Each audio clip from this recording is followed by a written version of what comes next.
JEE എഴുതാതെ IIT-യിൽ പോയി പഠിക്കാൻ പറ്റുന്ന ഒരു അടിപൊളി ഓപ്പർച്യൂണിറ്റിയാണ് ഞാനിന്ന് പരിചയപ്പെടുത്തുന്നത്. പക്ഷേ JEE എഴുതുമ്പോൾ നിങ്ങൾക്കറിയാം, പല ആളുകളും സയൻസും മാത്തമാറ്റിക്സും ഒക്കെ ഇഷ്ടപ്പെട്ടിട്ടാണ് എഞ്ചിനീയറിംഗിലേക്കും ടെക്നോളജിയിലേക്കൊക്കെ പോവുക. എന്നാൽ അതല്ലാതെ ഡിസൈനിങ് താല്പര്യമുള്ള അല്ലെങ്കിൽ ക്രിയേറ്റീവ് ആയിട്ടുള്ള ഫീൽഡിൽ പഠിക്കണം, വർക്ക് ചെയ്യണം എന്നൊക്കെ ആഗ്രഹിക്കുന്ന കുട്ടികൾക്കാണ് UCED എന്ന് പറയുന്ന ഒരു ഓപ്പർച്യൂണിറ്റി ഉണ്ട്.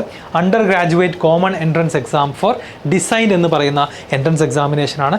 ബാച്ചിലർ ഓഫ് ഡിസൈൻ BDES എന്ന് പറയുന്ന കോഴ്സുകളിലേക്കാണ് ഈ ഒരു എൻട്രൻസ് എക്സാം വഴി അഡ്മിഷൻ നൽകുന്നത്. അപ്പോൾ ഇതിൻ്റെ കൂടുതൽ ഡീറ്റെയിൽസിലേക്ക് പോകാം. അപ്പോൾ നിങ്ങളോട് പറയാനുള്ള ഒരു കാര്യം ഇതാണ്: നിങ്ങൾക്ക് സയൻസ് മാത്സിനോട് ഇഷ്ടമാണ്, പക്ഷേ അതേസമയം നിങ്ങൾക്ക് ഇങ്ങനെ ഒരു ക്രിയേറ്റീവ് സൈഡ് ഉണ്ടെന്നുണ്ടെങ്കിൽ തീർച്ചയായിട്ടും IIT-കളിൽ പോയി തന്നെ പഠിക്കാൻ പറ്റുന്ന ഓപ്ഷൻ കൂടെയാണിത്. ഇതിൻ്റെ നോട്ടിഫിക്കേഷൻ വന്നിട്ടുണ്ട്, എക്സാമിൻ്റെ രജിസ്റ്റർ ചെയ്യേണ്ട കാര്യങ്ങളൊക്കെ വന്നിട്ടുണ്ട്. അതിൽ ഏറ്റവും ആദ്യം നോക്കാനുള്ളത് ഒക്ടോബർ 1 മുതൽ ഇത് എന്ത് ചെയ്തിട്ടുണ്ട്, രജിസ്ട്രേഷൻ സ്റ്റാർട്ട് ചെയ്തിട്ടുണ്ട്. എക്സാം എഴുതാൻ വേണ്ടിയിട്ടുള്ള, എക്സാമിന് അപ്ലൈ ചെയ്യാൻ വേണ്ടിയിട്ടുള്ള വിൻഡോ ഓപ്പൺ ആയിട്ടുണ്ട്.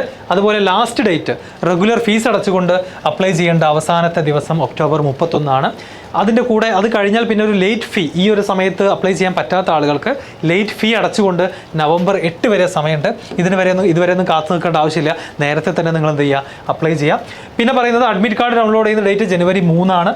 അതുപോലെ ലാസ്റ്റ് ഡേറ്റ് ഓഫ് അഡ്മിറ്റ് കാർഡിൽ എന്തെങ്കിലും തെറ്റുകൾ ഉണ്ടെന്നുണ്ടെങ്കിൽ, ഡിസ്ക്രിപ്പൻസീസ് ഉണ്ടെങ്കിൽ അത് കറക്റ്റ് ചെയ്യേണ്ട ഡേറ്റും കൊടുത്തിട്ടുണ്ട്. എക്സാമിൻ്റെ ഡേറ്റ് ജനുവരി 19 എന്ന് പറഞ്ഞാൽ നമ്മുടെ JEE മെയിൻ്റെ ഫസ്റ്റ് സെഷൻ വരുന്നതിൻ്റെ മുന്നെയാണ് ആക്ച്വലി എന്ത് സംഭവിക്കുക, UCED എന്ന് പറയുന്ന എക്സാമിൻ്റെ ഡേറ്റ് വരുന്നത്.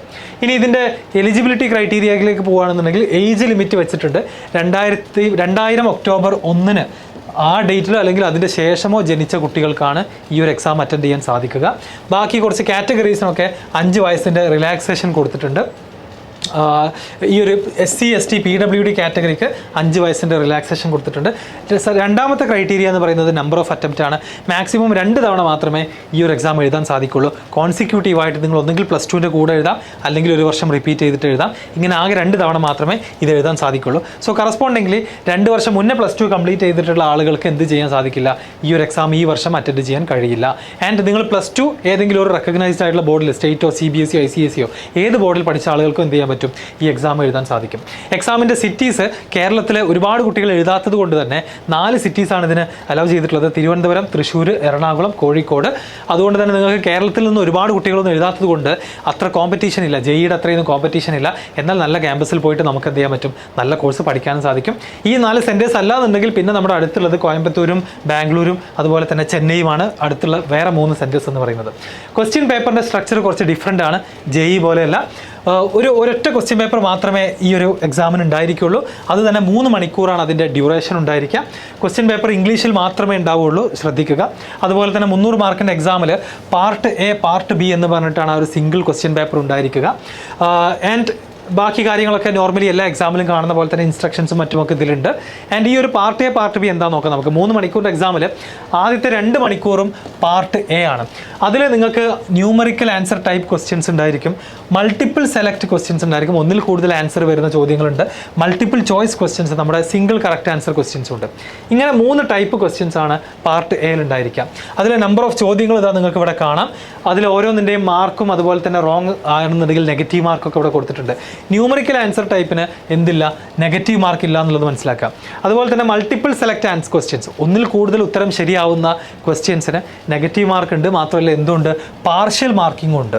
3 എണ്ണം ശരിയാണെങ്കിൽ 1 എണ്ണം മാത്രം ചെയ്ത് കഴിഞ്ഞാൽ അതിനും എന്ത് കിട്ടും, മാർക്ക് കിട്ടും. അത്തരത്തിലുള്ള ടോട്ടൽ മാർക്ക് 60. ആൻഡ് സാധാരണ നമ്മൾ എഴുതി പരിചയമുള്ള നമ്മുടെ മൾട്ടിപ്പിൾ MCQ ക്വസ്റ്റ്യൻസ്, ഒരൊറ്റ കറക്റ്റ് ആൻസർ മാത്രമേ ഉള്ളൂ. അത്തരത്തിലുള്ള 28 ചോദ്യങ്ങളുണ്ട്. കറക്റ്റ് ആൻസറിന് 3 മാർക്കും, തെറ്റിക്കഴിഞ്ഞാൽ -0.71 മാർക്കുമാണ്. 84 മാർക്ക് ഉണ്ടായിരിക്കും. അങ്ങനെ 200 മാർക്ക് 2 മണിക്കൂറിൻ്റെ ആദ്യത്തെ പാർട്ടിൽ പോകും. രണ്ടാമത്തെ പാർട്ടിന് 1 മണിക്കൂറും 100 മാർക്കുണ്ട്. അതിൽ സ്കെച്ചിങ്ങും ഡിസൈൻ ആപ്റ്റിറ്റ്യൂഡും, ഈ 2 കാര്യങ്ങളാണ് ടെസ്റ്റ് ചെയ്യുക. അപ്പോൾ അത് കുട്ടികളുടെ ഒന്നും കൂടി ഒരു ഡിസൈൻ സെൻസും അവരുടെ ഒരു ക്രിയേറ്റീവ് സൈഡും അളക്കുന്ന പേപ്പറാണ് അല്ലെങ്കിൽ പാർട്ടാണ് സെക്കൻഡ് പാർട്ട് വരുന്നത്. ഈ 2 പാർട്ടിലേക്ക് നോക്കുകയാണെന്നുണ്ടെങ്കിൽ അതിലെ സിലബസ് എന്ന് പറഞ്ഞു കഴിയുന്നത് നമ്മുടെ +1 +2 പഠിക്കുന്ന ഫിസിക്സും കെമിസ്ട്രിയും മാത്തമാറ്റിക്സും അല്ല. പകരം visualisation and spatial reasoning, practical and scientific knowledge, observation and design sensitivity, അതുപോലെ environment and society, analytical and logical reasoning, കുറച്ചുകൂടി ഒരു ആപ്റ്റിറ്റ്യൂഡും ഡിസൈൻ സെൻസും ഒക്കെ ടെസ്റ്റ് ചെയ്യുന്ന ഒരു എക്സാം ആയിരിക്കും. ലാംഗ്വേജ് പ്രൊഫിഷ്യൻസി ടെസ്റ്റ് ചെയ്യുന്നുണ്ടാകാം, അതുപോലെ ക്രിയേറ്റിവിറ്റി ടെസ്റ്റ് ചെയ്യുന്നുണ്ടാകും. ആൻഡ് ഫൈനലി ഡ്രോയിങ്ങും ഡിസൈൻ ആപ്റ്റിറ്റ്യൂഡാണ് പാർട്ട് ബിയിൽ ടെസ്റ്റ് ചെയ്യുക. അപ്പോൾ പാർട്ട് എയിൽ ഞാൻ പറഞ്ഞ ന്യൂമറിക്കൽ ടൈപ്പും MCQs ഒക്കെ ഉണ്ടല്ലോ, അതെല്ലാം ഈ ഒരു ടോപ്പിക്സിനെ ബേസ് ചെയ്തിട്ടാണ് അതിൽ ക്വസ്റ്റ്യൻസ് ഉണ്ടായിരിക്കുക. ഇതിൻ്റെ പ്രീവിയസ് ഇയർ പേപ്പറുകൾ റെഫർ ചെയ്താൽ നിങ്ങൾക്ക് മനസ്സിലാകും എങ്ങനെയാണ് ക്വസ്റ്റ്യൻസ് വരിക എന്നുള്ളത്. ഇപ്പോൾ 2D 3D ഷേപ്പുകളെ കുറിച്ച് ഒബ്ജക്റ്റുകളെ കുറിച്ചൊക്കെ വിഷ്വലൈസ് ചെയ്യാൻ കഴിയുന്നുണ്ടോ, ഇതാണ് ഇവിടെ ചെക്ക് ചെയ്യുന്നത്. അതല്ലാതെ ഫിസിക്സോ കെമിസ്ട്രിയോ മാത്തമാറ്റിക്സോ അല്ല എന്നുള്ളത് ഓർക്കുക. ഇതിൽ പങ്കെടുക്കുന്ന ഇൻസ്റ്റിറ്റ്യൂട്ടുകൾ IIT ബോംബെ, IIT ഡൽഹി, ഗുവാഹട്ടി, ഹൈദരാബാദ്, റൂർക്കി, അതുപോലെ തന്നെ IIT DM ജബൽപൂറും എന്ത് ചെയ്യുന്നുണ്ട്. ഇത് IIT അല്ല, IIT ആണ്. IIT DM ജബൽപൂറും പങ്കെടുക്കുന്നുണ്ട്. അപ്പോൾ ഈ 6 സ്ഥാപനങ്ങളിലെ ബാച്ചലർ ഓഫ് ഡിസൈൻ എന്ന് പറയുന്ന കോഴ്സിലേക്കാണ് ഈ ഒരു എക്സാമിലൂടെ അഡ്മിഷൻ എടുക്കുന്നത്. ഓരോ ഇൻസ്റ്റിറ്റ്യൂട്ടിലെയും നമ്പർ ഓഫ് സീറ്റുകൾ നിങ്ങൾക്ക് കാണാം. IIT ബോംബെയിൽ ഇതാ 37 സീറ്റുകൾ അവൈലബിൾ ആണ്. IIT ഡൽഹിയിൽ 20 സീറ്റ് അവൈലബിൾ ആണ്. അങ്ങനെ ടോട്ടൽ നോക്കുകയാണെങ്കിൽ 225 സീറ്റുകളാണ് BDES എന്ന് പറയുന്ന കോഴ്സിലേക്ക് ഓരോ വർഷവും അഡ്മിഷൻ എടുക്കുന്നത്. അപ്പോൾ സീറ്റിൻ്റെ എണ്ണം കുറവാണെന്ന് കണ്ട് നിങ്ങൾ പേടിക്കുന്നു വേണ്ട. ഒരുപാട് ആളുകൾ ഇതിലേക്ക് എന്ത് ചെയ്യാറില്ല, അപ്ലൈ ചെയ്യാറില്ല. കാരണം ഇതിന് എന്ത് വേണം, ഒരു ക്രിയേറ്റീവ് സൈഡ് വേണം, വരയ്ക്കാൻ അറിയുന്ന ആളുകളായിരിക്കണം, ഡിസൈനിങ് ഇഷ്ടമുള്ള ആളുകളായിരിക്കണം.